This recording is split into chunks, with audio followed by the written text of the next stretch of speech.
Hello folks and welcome to Tippcast again this week. Myself, Shane Stapleton, joined as ever by the head of sport in the Needy Guardian, that's Shane Brophy. We're going to have Ryan O'Dwyer, former Tipp and Dublin hurler, on the show soon enough once he gets himself out of the scratcher. We'll start off anyway. Shane, we already know the Tipperary have one win under the belts. We're going to be up against Cork on Saturday evening down in Páirc Uí Chaoimh. You were speaking to Liam Cahill, among others, yesterday at the Dylan Quirk charity fundraiser launch, which was on in Clonolty, Rossmore, and a brilliant event. But how are you feeling this week? How's Liam Cahill feeling? Yeah, it's no, he's in. I suppose he's very, very relaxed form there yesterday. I suppose for a lot of supporters, it's all about the injuries. And look, I suppose there's generally a positive update he gave. By the sounds of it, Seamus Callanan could be involved on Saturday, more than likely as a sub. Like, he won't be in the position to start, but that was positive. No injuries after the Clare game. Niall O'Mara is coming along. Craig Morgan is aiming towards the June return. So, like, if Tipp get out of Munster, there's a fair chance Craig will probably come back into the equation. Like, so, just looking forward to Saturday. It just has a great feel to it. I know there's maybe a bit of criticism about Saturday games, which I got fierce excited looking at Limerick and Clare last week, 30,000, and by the looks of it could be hitting 40 this weekend. Even I think the weather mightn't be great, but there's something about Cork when that cauldron, when it's full, like, it's a great atmosphere. So I'm looking forward to it. Yeah, Ryan, are you looking forward to this weekend? Yeah, I think it's going to be a good weekend all around. Like, you have good games in Leinster and in Munster. But I think maybe I'm being biased. I think the pick of them all is the Tipp Cork one. When you look at the history, the tradition there, the rivalry there over the years, it certainly does add to it, and especially with both teams coming out from a high. Cork winning 27 points, scoring 27 points and a victory, and then Tipp 323. Like, some serious scoring. So it's good. You'd imagine it's going to be a high scoring game. Like, the thing about it, right? You'd imagine it's going to be a high scoring game, but the thing about that is, this time of the year, you don't know what the weather. Like, it could be a washout the weekend. Usually, when you talk about Tipp and Cork and Championship hurling, it's in June or July. So it is strange, and I think it will take a while to get used to this new championship. But look, I think it's going to be a cracker. I think it's shaping up for a lot. I think Cork will know a lot about Tipp. They've a Tipp selector living in, a Cork selector living in Tipp, and knows plenty about the scene there. And then look, the rivalry, like Pat Ryan and Liam Cahill coming up at minor and under 21 there and under 20 the last couple of years, it certainly is shaping up to be a cracker. And Ryan, your experience of being at Cork matches, featuring in Tipp Cork matches, what's it like down in Páirc Uí Chaoimh? There certainly is a cauldron of intensity. I suppose you go back to old Páirc Uí Chaoimh, it always felt like the crowd was in on you. You featured in the 08 match, didn't you? In 08, the crowd was actually on the pitch. Yeah. With no choice about it. But it certainly is the case. I haven't played in the new Páirc Uí Chaoimh, but I'd imagine it's going to be pretty much the same. And when you look into the City Goal terrace or the Blackrock terrace, and you see blue, a wave of blue or a wave of red, that certainly gets the blood flowing. How good were Cork and how bad were Waterford? Port reporters asking. Shane, how much of that game last weekend was down to Waterford just for whatever reason being brutal?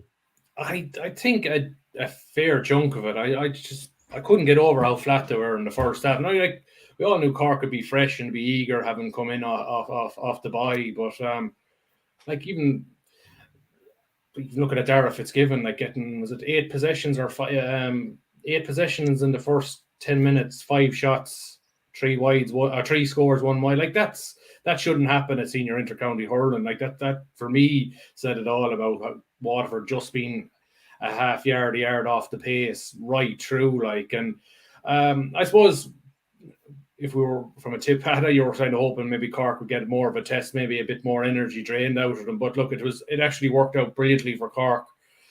Didn't have to empty the tank too much. they got minutes into the likes of Robbie O'Flynn off the bench as well. So look, they'll be coming in pouring this weekend. Like, it's a huge game for both sides. You'd like to think if the winner is more than likely going to get out of Munster. Like, so you have 2 wins out of 2. You have probably slightly more pressure on Cork because it's their last home game. They're 2 tricky away games to finish against Limerick and Clare. Like, so, but look, it's a massive opportunity for both. And look, I think Cork will bring definitely a pace and athleticism that will trouble Tipp. But I think Tipp, looking at last weekend, I think, God, if we get the openings, if their defence is as open as they were, Tipp will not give up. We won't leave the goal chances behind the Waterford did. Yeah, what do you think, Ryan? Well, last weekend, with Waterford having been battle hardened the week before against Limerick, I know it was a defeat, but it was a great performance. I thought they actually had the advantage coming in against Cork, because Cork were cold, and you can't beat a bit of momentum as well. You're kind of riding on the crest of a wave. But I think the whole country was very disappointed with Waterford. You would wonder about, there's no denying it, Tide de Burke was a massive loss, massive leader, massive hole to fill that I don't think anyone on the Waterford panel would have been able to fill. But looking forward to this week, it is hard to say. I certainly wouldn't be surprised with a draw in this. I don't think, you see, right, I know Tipp scored 522, but Clare scored 323 against them. And I don't think Clare have the forwards that Cork have. They don't have the scoring threat that Cork have. So yeah, I can see Tipp putting up a high score, but it's about minimising those opportunities for Cork as well, because they will certainly punish you. Like you see there last week, like in the Waterford game, like their 6 forwards scored, their 2 midfielders scored, and their full back scored. He scored 2 points. Like, so there's scoring threats throughout the team there. Like you look at the Tipp on the other hand, yeah, I know they put up a massive score, 522, but Dan McCormick didn't score. Brian McGrath was the only back that scored. I know from the subs that came on, there was 1-3 scored from the subs. So there is contribution there straight away, and that was from play. So there is contribution throughout, but I don't think, I think they'll be allowed hurl. I think both teams will be allowed hurl. I think there's going to be a massive amount of hitting in it. It's going to be a physical game. I think it'll be high scoring, but I think one team, I don't know who it is, but one team could seriously get punished. And you see that Tipp are able to take goal opportunities. Whereas Cork, now I know you could say that Waterford drop lads back and are a very defensive-minded team under Davy Fitz, and all Davy Fitz's teams are, but they didn't really trouble the goal, So if they're going to just score points, they're going to have to score a lot of points, because I can certainly see Tipp, even though Patrick Collins is a phenomenal goalie, I can see Tipp hitting the back of the net more than once. Shane, did you get any sense from Liam that there might be any changes to the team?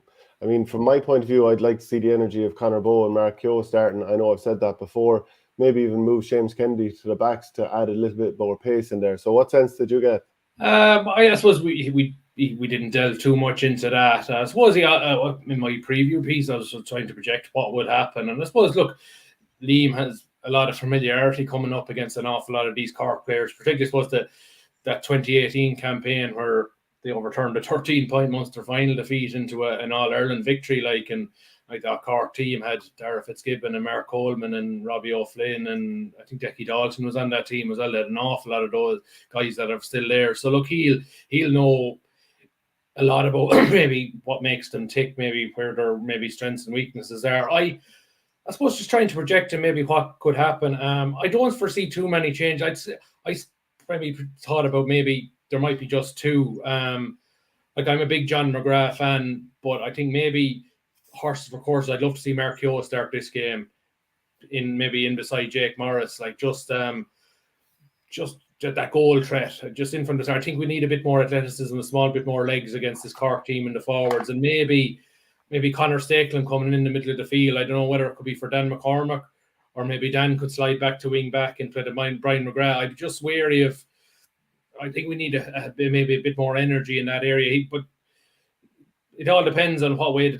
We all know maybe Brian McGrath's weakness is his lack of pace, and he could be exposed back there. But like his hurling brain gets him out of an awful lot of situations as well. And look, I suppose I think our backs match up physically well with the Cork forwards. They're not blisteringly fast. It's that midfield half back area where Cork could have, I suppose, those legs maybe to break the tackle and maybe get their chance to look up and pick the ball into the forwards. Yeah, is there any changes you'd be looking to make, Ryan, or do you stick with a winning team? Even though, like, if we're going to call a spade, you didn't come away from the Clare victory thinking Tip are fully motoring here. Like, there's a lot of good, but there's still flaws. Yeah, and you would be very worried that if they were hopping off the side in the first round of the championship, like obviously you want them hopping off the side and doing enough to win. But if they have hit their peak in April, like that's a worrying sign that to maintain that intensity and that standard is very difficult. I certainly think after that game there is certainly room for improvement, but I think there's massive room for improvement with Cork as well. I don't think Cork were fully tested against Waterford, so you'd wonder. Now, I suppose it's up to Pat Ryan to be getting them tuned for it, but were they fully tested against Waterford? I don't think so. Will they come into the Tip game fresher, or will they be at the same pace and same intensity as they were the Waterford game? I think if they are, I think Tip have a slight advantage. But look, it's so hard to know. Like, I suppose Tip are in a very good position. They had the game against Clare, came away, and then did 2 weeks off to prepare for this game. So if there's any ailments or any injuries at all, they can get them right. They had an opportunity to look at the Cork game and analyse that and say, right, well, this is what they're doing. This is what they're doing. This is what they're doing. Now we need to do this to either counteract that or exploit that. Because I've no doubt Liam Cahill will be looking at one or two, now there's not many, but one or two aspects in the Cork team or the Cork structure, the way they play, that you can seriously target and exploit. So I look at this Cork team that played last week, and some of the new lads who impressed me in some ways. Like, I think Brian Roach is an excellent midfielder, and he was good during the league, and he showed he has the bottle for championship, the way he turned back Jamie Barnes once or twice. So he's very good. Declan Dalton, he has started to establish himself a bit more out the field, but he doesn't have massive pace. So I think that's a positive for Tip in some respects. Horgan, obviously, he can still pop it over from anywhere. But again, he's not lightning fast inside. He's a little bit older. So for Tipperary, that might actually work in terms of a matchup. Tommy O'Connell, very good hurler, but we saw Jack Prendergast catch a few balls over him early in the game. So I wonder, will Tip think, let's try and target him with high ball? Is that where there could be one change in the Cork team, that Owen Downey should come back, but that Rob will go to the half-back line and maybe Tommy O'Connell loses out? Because you think Owen Downey has to start. Like, he's had a great campaign. Like, Tommy Connell's a fabulous hurler, but I don't know what in the modern game, if you're going to win an All-Ireland, can you have a player of his type in a wing-back position? Or maybe I'm wrong, but I always look at the way Limerick are set up. You nearly have two pillars on the wing now at this stage, and that maybe Tipper sort of looking at that with Ronan Maher on one wing and either Brian McGrath or a Kennedy or Dan McCormick on the other. You need physicality more than hurling maybe at wing back now.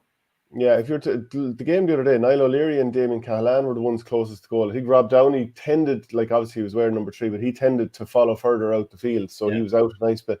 But like Owen Downey, Ryan, was arguably Cork's biggest find during the league until he got the red card against Kilkenny, and obviously that meant he was suspended the last day. Do you throw him directly back in? Look, it's easy for us on the outside to be saying what they should do. Like, they know what's going on at training. I would stick to the team against Waterford. Even I know we're saying Tommy O'Connell could miss out, and yeah, he may as well miss out, but he didn't do anything wrong in the Waterford game. And I suppose, look, we don't know what's going on at training if he is this week. Now, see, there's such a quick turnaround as well, that do you hold on to the same team if they're all injury free? Is it good to hold on to the same team and not make those changes? Because if there was 2 weeks between them, right, you could go back the following session. You might take it a bit easy. The next session after that, go hard with it again, play an internal game, see who's sticking their hand up, and then go and make a change. But Like I thought he played well against Watford. Certainly didn't do anything wrong. I know looking at the six backs, Niall O'Leary, Downey, Cahalan, Jermellerick, Joyce, and O'Connell, he would be the not even the weakest, but the most least established. So he certainly would be there to be targeted. But I thought he played well the last day. I think he can still stand up and be counted.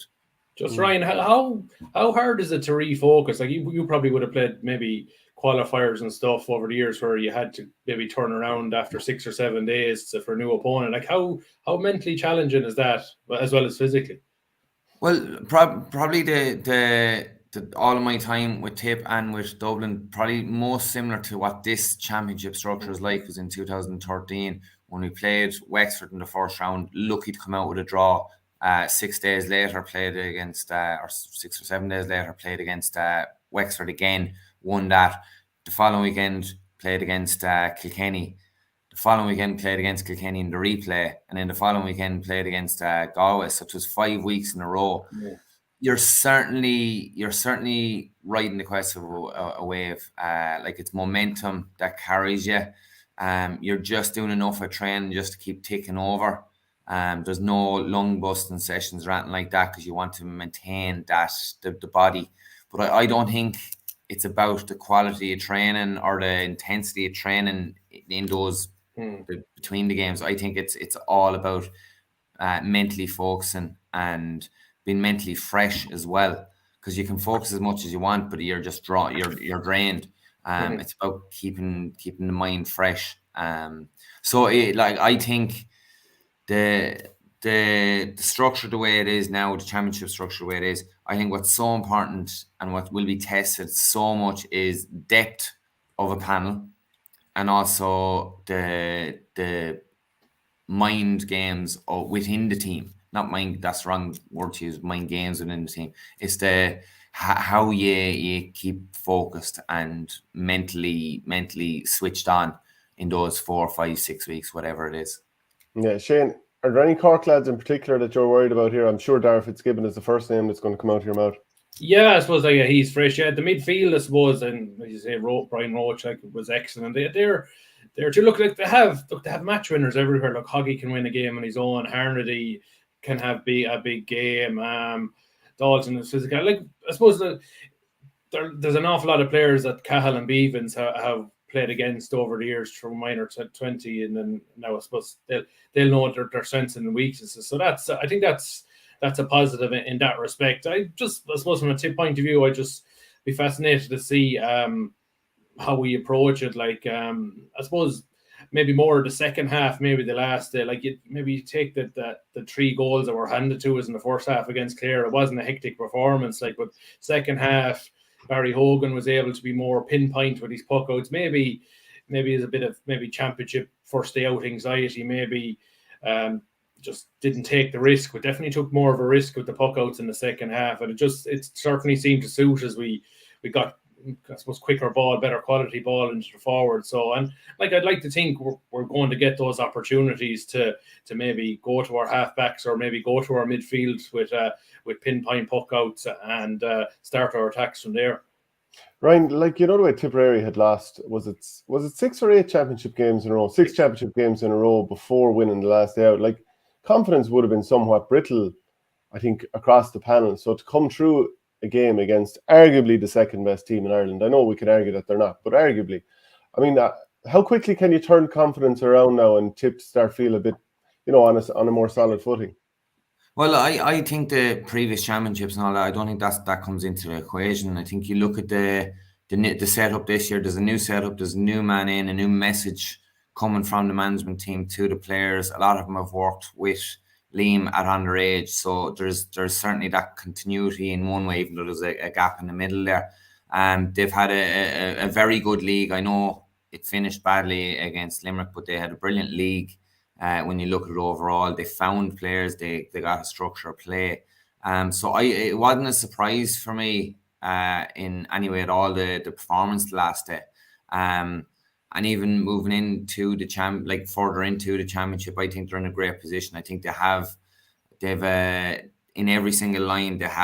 They've strength, they've maturity, they've a load of experience throughout the team. And you look at the bench as well. They've loads of lads to come onto the bench. And I think, look, we can't forget last year, Colin Bonner gave a lot of these lads a start, and gave them. And I know there was some bad performances last year, but he gave them the opportunity to, I suppose, do their apprenticeship in one way, and hurl with that without that fear of making a mistake on the big stage, because they were getting bet last year, and you could just go out and hurl and learn from your experiences. And I think Liam Cahill has brought that on this year. So I think they're in a great position.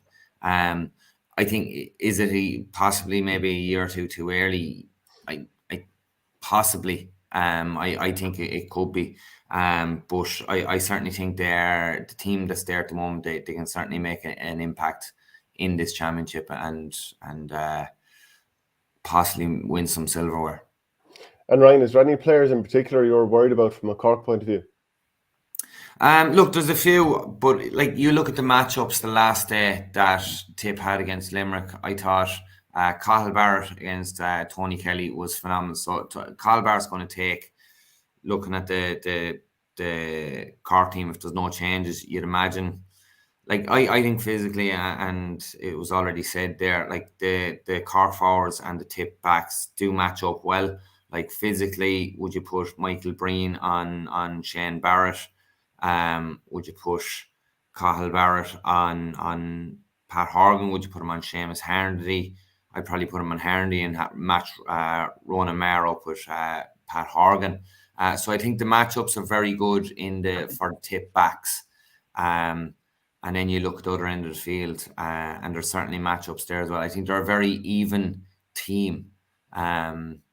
There's no one flyer there. Like, I suppose you look at Conor Lahan, he's still like a little rabbit running around the place. And he could have a big... from last year. Jesus, like he ran rings around us last year, but sure, then nobody was marking. I think he's the one. Like he's finding pockets of space. Like he will do that if he's not tied down. I don't know whether Tipp could afford to send Barrett out that far, but I think if we negate Lehan, we'll go a long way to winning it. Yeah, but not only is he fast and nippy and he'll pick up the breaks, he's a very good hurler, and he's around so long now. He's brilliant at reading the game. So, like, he scored 2 points from fade last day. But he was poor though. He was quiet. But he didn't have a bad game, because he's going to have to, like, he will take someone out of the game because he will require attention. So, like, if you can keep him to 1 or 2 points, yeah, you think you've come out on top. But what have the lads around him done? So you certainly have to ask that question, because he will create space, because he needs that attention from the other team. Yeah, this will be music to your ears, Shane. Need Bonner Maher to put pressure on the Cork backs? It's an option. I don't think...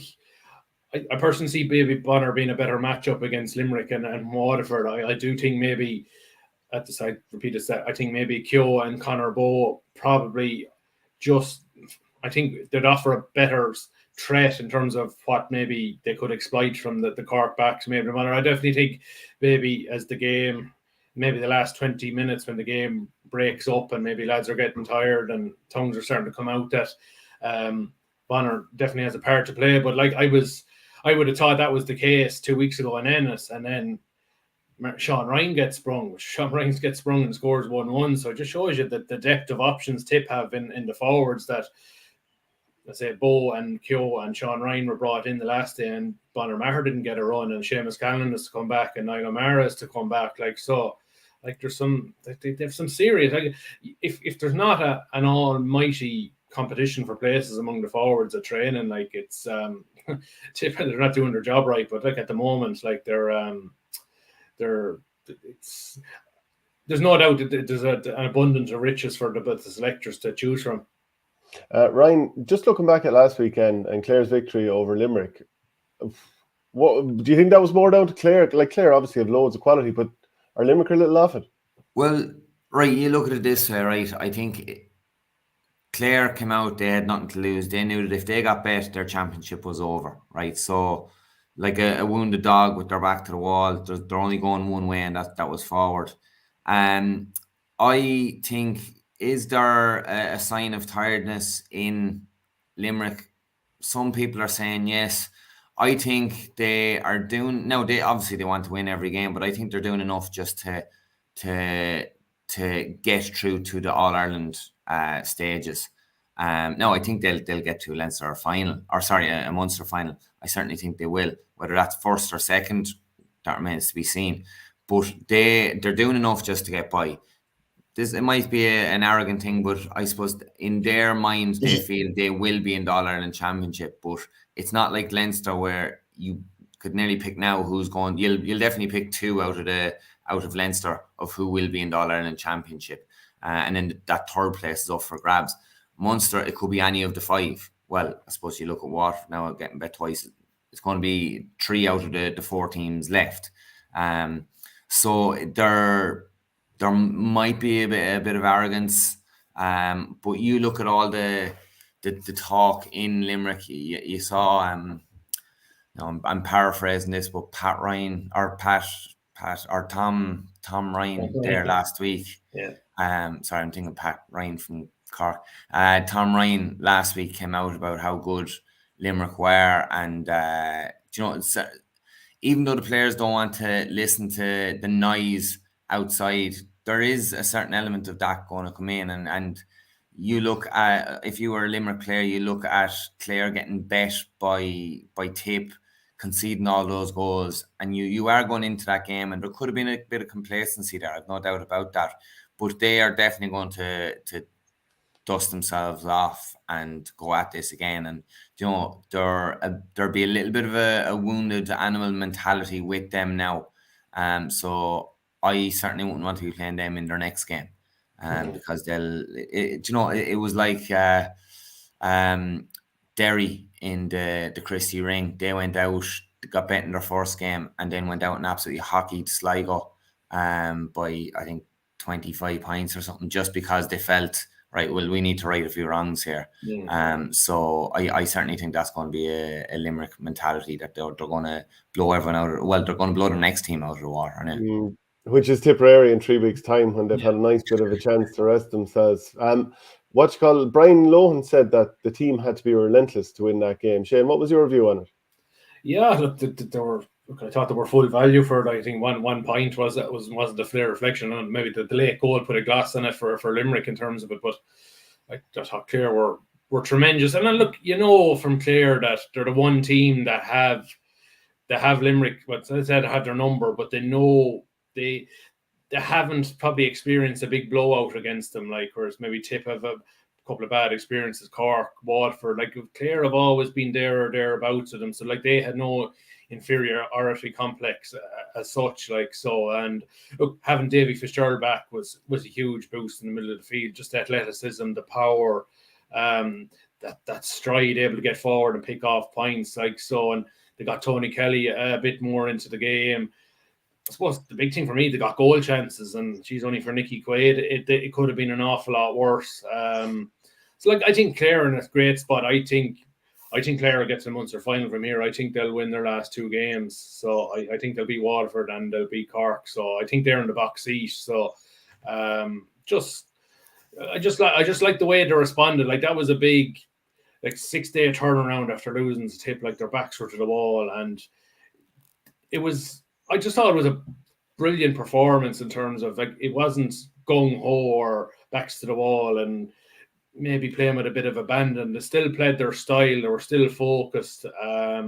Still elements they can improve on. I got Ryan Taylor was excellent as well. They got Peter Duggan probably more into the game in the second half. He's probably still a little rusty, but he'll come on for it as well. Shane O'Donnell was outstanding. So look, they're in a great spot. Like I said, 2 weeks rest now before they play Waterford. But then you would have thinking at this stage, like, that's what Clare have a great chance, but then it's up against Waterford and Davy Fitz. Like, will Davy get a tune out of Waterford against his own county? Like, so I suppose, yeah, it's just when you think you have Munster figured out, that maybe another weird result will come our way. Maybe in Waterford will get themselves back into it by beating Clare. So yeah, I think it's there's 4 out of 12 games gone, but geez, it's our 10 games gone, but it still could go anyway.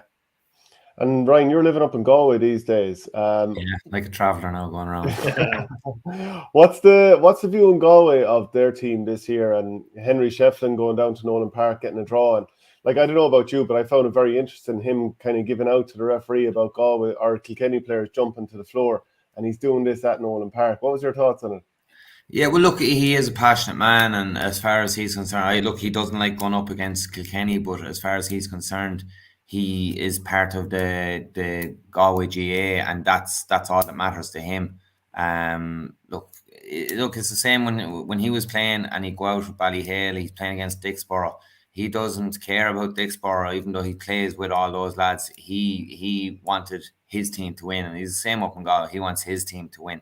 I do look. I think when you look at Leinster, I think before there was a ball pucked, you were going to say that Kilkenny and Galway, they're going to get through. Probably first and second, they're going to be in the Connacht final or the Leinster final. So there was even though both teams wanted to win the weekend, neither team wanted one to get one up on the other.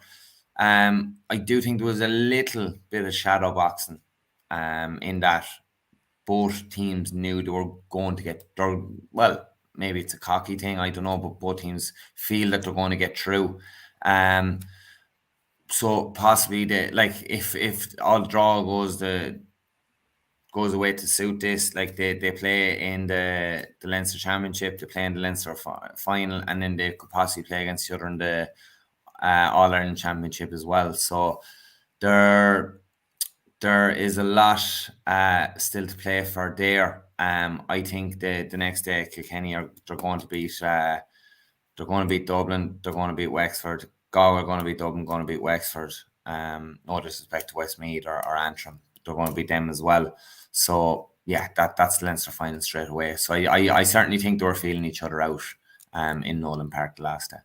Yeah, Shane, what were your thoughts? And also that Henry Shefflin took off Conor Cooney, Conor Whelan, and Liam Collins and Declan McLaughlin came in young lads and ended up hitting the winners. Like, it's a risky tactic, but it paid off. It was, yeah, Jesus. It was, they're players I'd never heard of, especially Liam McLaughlin, considering he's over the bridge there in Portumna. Like, I'd never heard of this guy before. Like, he was nervous in that point he got towards the end to the two of them actually to draw the game.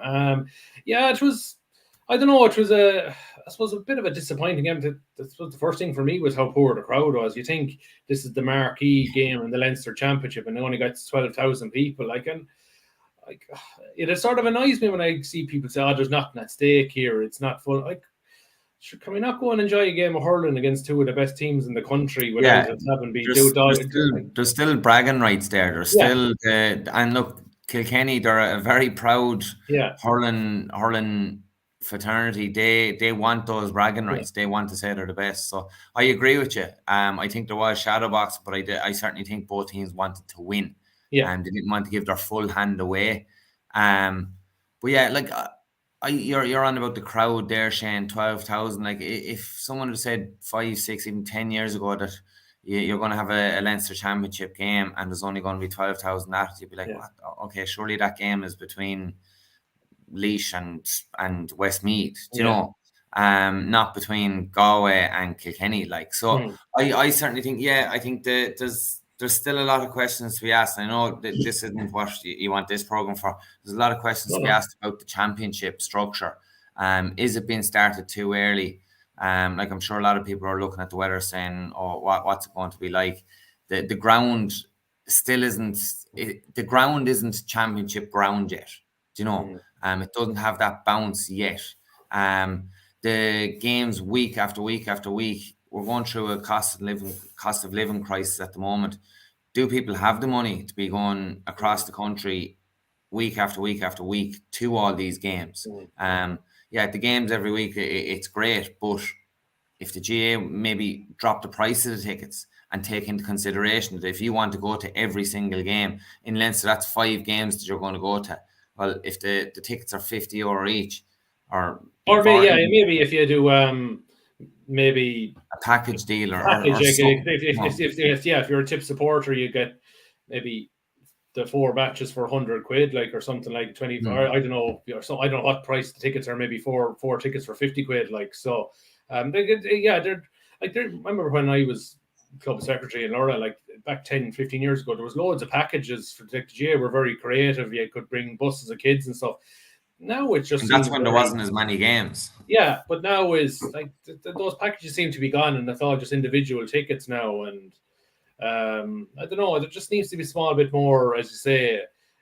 They just need to think outside the box, really. Like I know Leinster is a bit more difficult because maybe apart from Kilkenny and Wexford, all the teams are probably spread out, like more or less. Like there's no real rivalry between any of the counties that are touching each other, so that doesn't help it either. Well, I just thought maybe if there was, I just thought even from Hurling County like Kilkenny that they couldn't just assume 12,000, that you're probably saying 9 or 10,000 were working from Kilkenny. That surely there's more Kilkenny supporters that would have maybe just driven in the road to the game. I just thought it was surprising. That was all. So yeah, but you even look. I was looking at the Limerick Clare game 2 weeks ago, and like both terraces weren't full. Like it was very scattered. It was like if you had the sound off and you just came in, you'd say, "Oh, geez, a good crowd at that league game."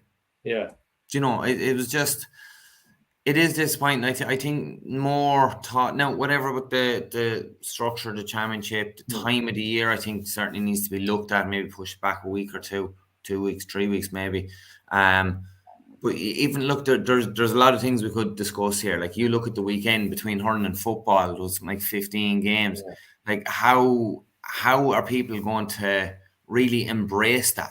Do you know how, like, you have some GA nuts there that want to get to as many games as they can? How can they do that? Yeah. Do you know?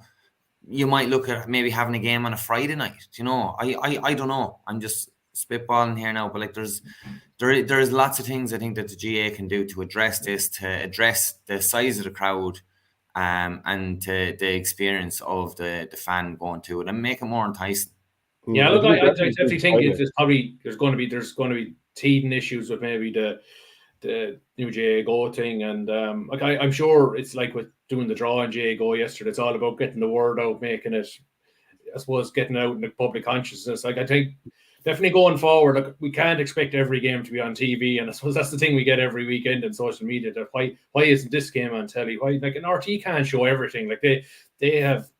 While other people might like it, they have other sports to show. They have horse race and they have a few rugby matches to show. Like, look, but definitely, I think they've missed a trick in terms of a big marquee Saturday night game on national television, 7:00, and you have your two, a lot like Sky. You have your live big Saturday night game. You have your 2 Sunday afternoon games.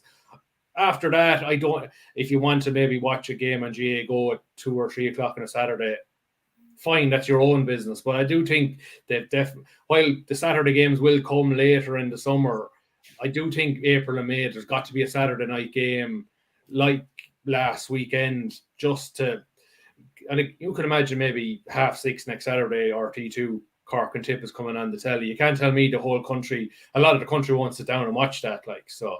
Yeah, and you have things like we're still trying to sell the game to people outside the country, but also people in the country are trying to sell the game. So like you're boxing it away and playing phenomenal games that aren't being viewed by the public. Like as an organization, you're trying to promote the game. That's not trying to promote the game. Now I know the new championship is there because you want to facilitate the club players, but it's still looking at it now. It's nearly like the intercounty championship. It's nearly like a hindrance. We need to get it over and done with. You know, we need to do this. And look, it's easy to come up with the problems and none of the solutions, but I certainly think there is solutions there to. Now, you're not going to please everyone, but I think there is solutions there that can, I suppose, streamline it a bit more, make it more appealing. As regards the whole PR around it, certainly a lot can be done to get to a bigger audience and grow the game. I don't know if you feel the same with the two of you. I always feel the GA take it for granted that people are going to come instead of, I always felt that, like, instead of, they're never keen to shove it in your face, but that's exactly what's needed. Like, the supporters will come. If they don't come this week, they'll start to come next week. That build it and they will come. Yeah. Well, can I just move it on to a game this weekend? So Dublin Wexford, and obviously Brian, I'll ask you about the Dublin side of it in a second. But from the Wexford side, there's a Tipperary manager there, Dara Egan, and the first day out, not at all impressive against Galway, despite getting 2 early goals. Then the second day out, Conor MacDonald is dropped. Obviously, Lee Chin is available to come back in, and it's a 4-point win over Antrim, which isn't going to bowl anyone over, Shane. So how do you feel they are going into this game at Croke Park? That's for... Oh, sorry, that's me. Yeah. No, that's for Shane. I'll come to Dublin with you, Ryan. This is a strange one. I suppose I might get your thoughts on the venue. Like I assume maybe it's the players that want to go into Croke Park.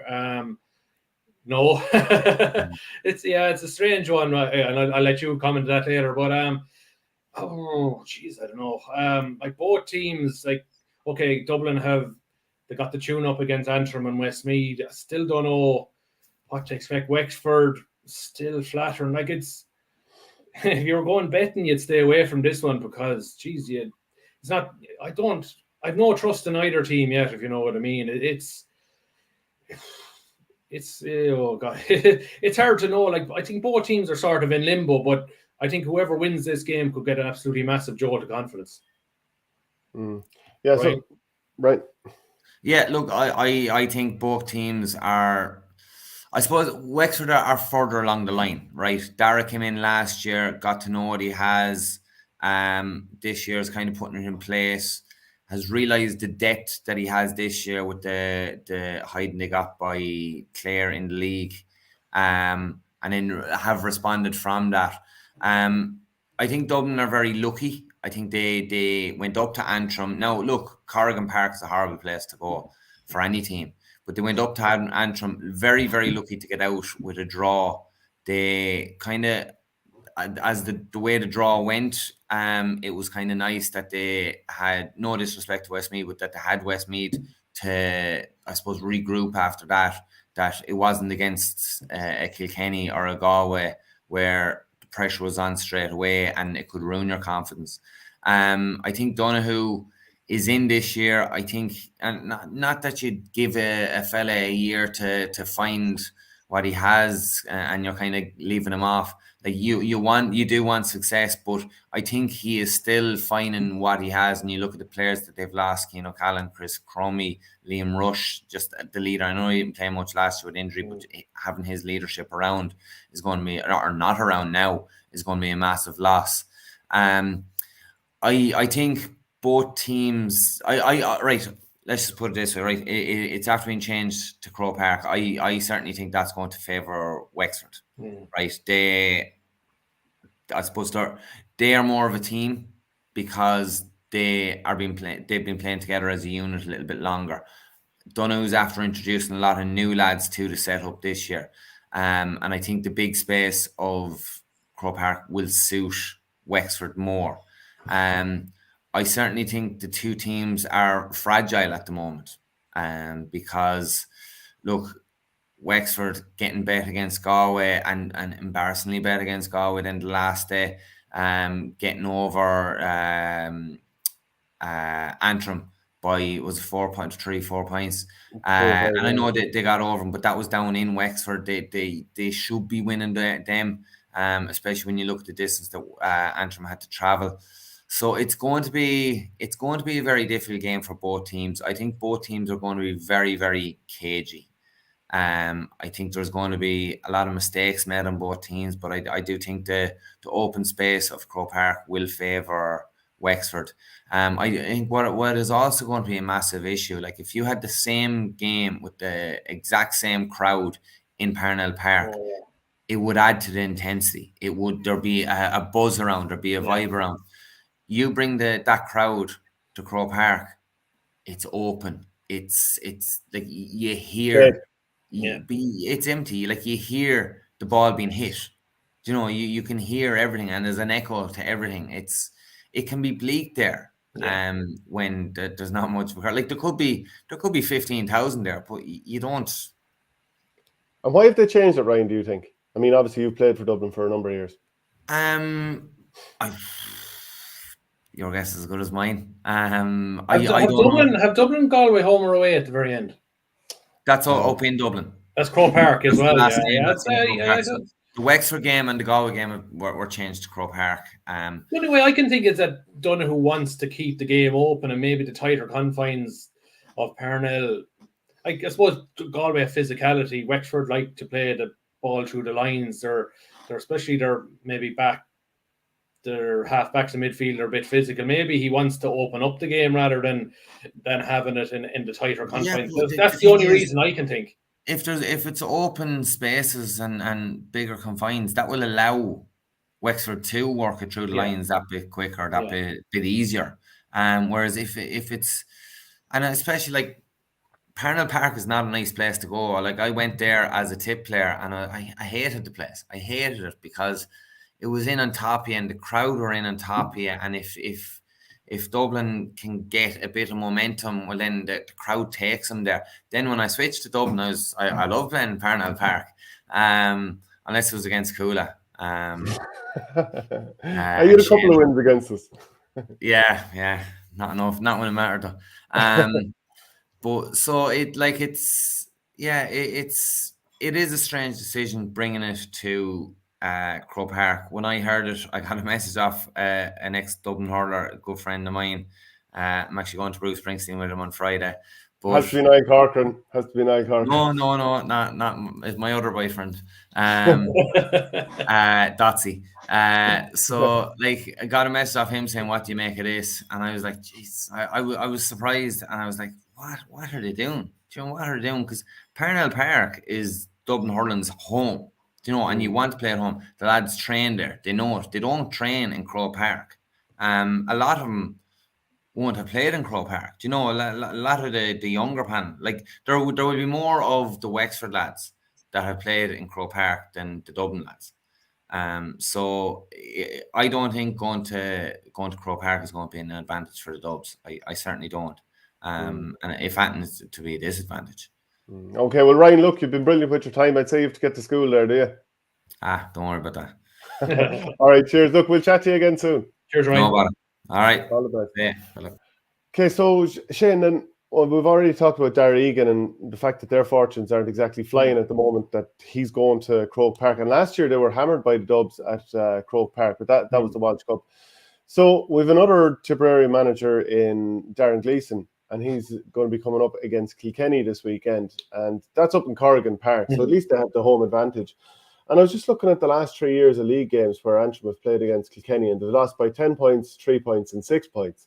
So while, obviously Kilkenny are on top, and we expect them to win this weekend, there are sort of crumbs of encouragement there if they want to feel like they can put it up to the Cats. Oh, there would be. But my worry for them this weekend is that like they have had the Wexford and Dublin games down, like they were the matches they probably needed to take more than 1 point out of, and then maybe I'd worry maybe for their energy levels this weekend, maybe how taxing have been the last couple of weeks been, and now you have Kilkenny coming, and this is the first time they'll probably be playing a Kilkenny team, as you say, at full strength. Now they would have played them in league matches where they had guys missing here and there, and you always know when you go away to a ground like Antrim now that as an away team, you'll be primed, you'll be better prepared, you'll be focused, because just you don't want to be the team that suffers the eye-catching loss. So I think Kilkenny will win. I just hope that Antrim do themselves just look, they've been very, very competitive. Like score 126 down on Wexford, like that's fair going now last weekend. Probably should have beaten, maybe Dublin had chances against Antrim, but you think at the very end probably could have got over the line. I suppose you'd love to have seen maybe Neil McMahon is 2 or 3 years younger. Maybe he's not I suppose dictating games as much as he used to, but it's great to see Sean Elliott and Conal Cunning probably taking up the slack there as well. But I don't know how much more Darren is able to squeeze out of this Antrim group at the moment. I think he's getting the very, very best out of it. I think if Antrim were to get Anson out of this game, I think Kilkenny would have to have an off day. But I think, as Ryan said, I think Kilkenny and Galway are sort of building. I think we'll see a small bit more out of Kilkenny this weekend. I think they'll probably win maybe 6 or 7 points this weekend. It's also a big weekend for Willie Maher and his Laois team coming up against Kildare in round 4 of the Joe McDonagh Cup. And obviously there was the Offaly reverse, but this is a big one for Willie. Yeah, I can't remember. Is it the same? Do 3 teams or 4 teams get to the knockout stages of McDonough, or is it the top 2 to the final? I can't. It's My like memory of it was the top 1 gets to the final, and then the semi-finals, 2 and 3. Yeah. So like, yeah, they should be all right. Like, so it's like they've dropped 3 points, isn't it? And they so drew far, Carlo as well. can't drop any more, and you just wonder. I think that they should get through Kildare. Like, you probably think maybe the Kildare throw everything they had into the league, and maybe they're a small bit someone wants, and like, for Kildare, God, you'd hate to see them. It looks like their match with Down could be the pivotal one in terms of staying up in McDonough. Like, you probably think going forward, no disrespect to Down, that you want to see Kildare stay there and maybe develop a bit further there next year. So you're probably looking at a Down or the Laois win there. I suppose the big is it Offaly and Kerry is the big one this weekend. So so I know Steve Malumphey was in Clonalty there as well yesterday. So I don't know. I think Kerry maybe the same as Antrim, or have they maxed out in terms of what they're getting out of the group? Like Shane Conway is probably, again, he's not. Maybe it's a good thing he's not a one-man show, but they're not. I don't think they're flowing as well without him. Maybe being the star man, maybe as the last few years. Maybe has the fact that he's finished in UCC has it sort of blunted his maybe top end ability. Like when he's with UCC, he's playing with some of the best young hurlers in the country. Maybe that edge has maybe just gone off him a bit. But I suppose like it's a dangerous one for Offaly, but you like to think that they're cruising along at the moment. I still think. Come on, you want them to lose. Come on, you hate Offaly. No. Lovely people up there. But I still think it'll be Laois, Offaly, and probably Kerry, but I wouldn't rule out Carlo yet. But maybe Laois, Offaly, and Kerry will still be the last 3 standing. Yeah, so I think I actually mixed it up with Division 2A, the way that has 1 finalist and 1 semi-finalist. Yeah. I think it is just the top 2 that get through the final. So Laois have a bit of ground to make up. Offaly have 3 wins. I think Laois have to go to Kerry yet. I'm not sure where that game is. That'll be the key one. Like, so that's in Austin Stack Park as well. So I think Offaly need to be winning both of these games. Or sorry, Laois need to be winning both of these games at this stage.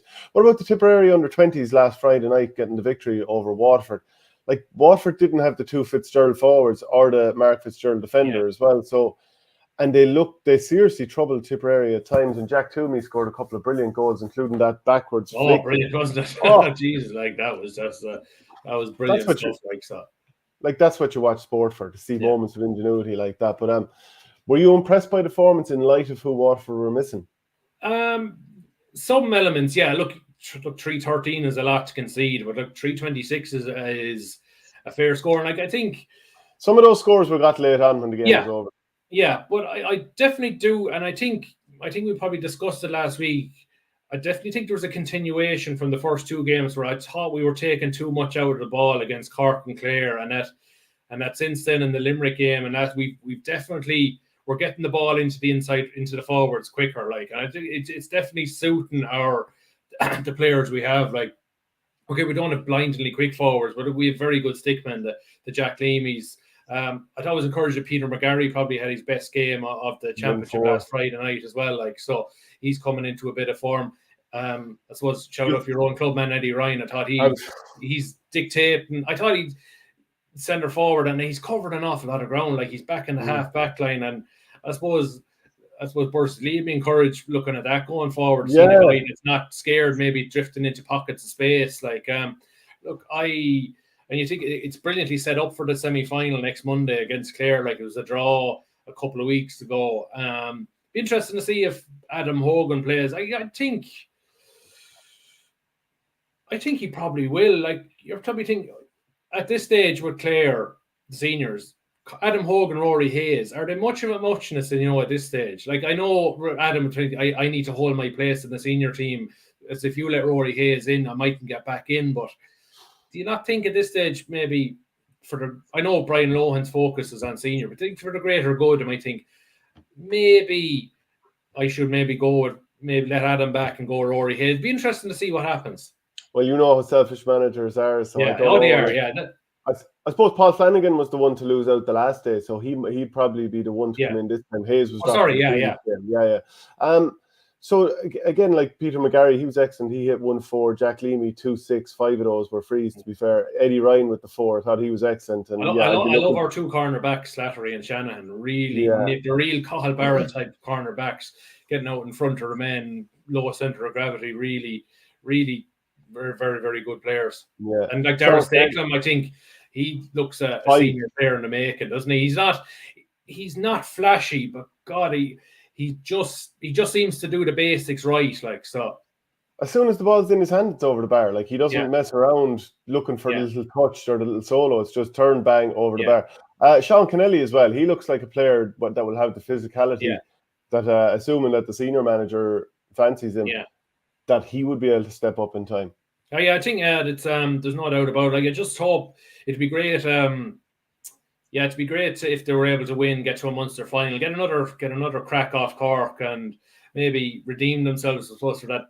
Look, that's what it's strange enough. Like, it was a decent first half performance against Cork. They just fell away in the second half in Páirc Uí Chaoimh. And looking at, I think those Munster finals are neutral venue as well. So you're probably looking at Limerick if Tipp get in there. But look, they have to get the job done on Monday evening. So look, if it'd be, I suppose, in the year where the minors probably just didn't get up to standard, didn't hit the heights, maybe that would be great if the 20s did and just got more games into that group of young lads. There's no doubt there's definitely incremental improvement as they've gone along, and maybe second half against Cork aside, there's definitely been incremental improvements in all their games. Yeah, well, what about the Tipperary footballers? Like, we know the draw, I'll bring it up here in terms of the Tailteann Cup. So Tipperary are third seeds alongside Longford, Laois and Wexford. So some of the groups that you could have here, I think it would be pretty tasty to get Cavan, maybe Down, and I suppose of the bottom seeds there, I don't know, take your pick really. But Tipperary was asleep yesterday. Well, oh, sorry, it was, huh? The draw was done yesterday. Oh, sorry, it's early in the morning. It's early in the morning. Okay, I get the draw. Sorry, it's a tough draw, but the first game is away to Meath. You don't know what state Meath are in at the moment. It just seemed to be a mess up there at the moment. Look, it'll be hard to see the win up in Navan, but look, I think if I was David Power and my game plan for that day, lads, I'd nearly go all out attack for the first 15 minutes and just see how vulnerable they are. I wouldn't be cautious. I'd just see what state Meath are in. Forgive the brain fart I had there. Yeah. So I had the thing saved down. It's just early in the morning. Yeah. So what are you making of the group there? Yeah, I think I was trying to find the format, whether it's top 2 or top 3 come out. I don't know if it's the same as the Sam Maguire where there's preliminary quarterfinals. So I must go back to the GA website to find exactly. But look, Meath away is tough. Down at home is very tough, but they played Down in the league already this year in Thurles, so familiar.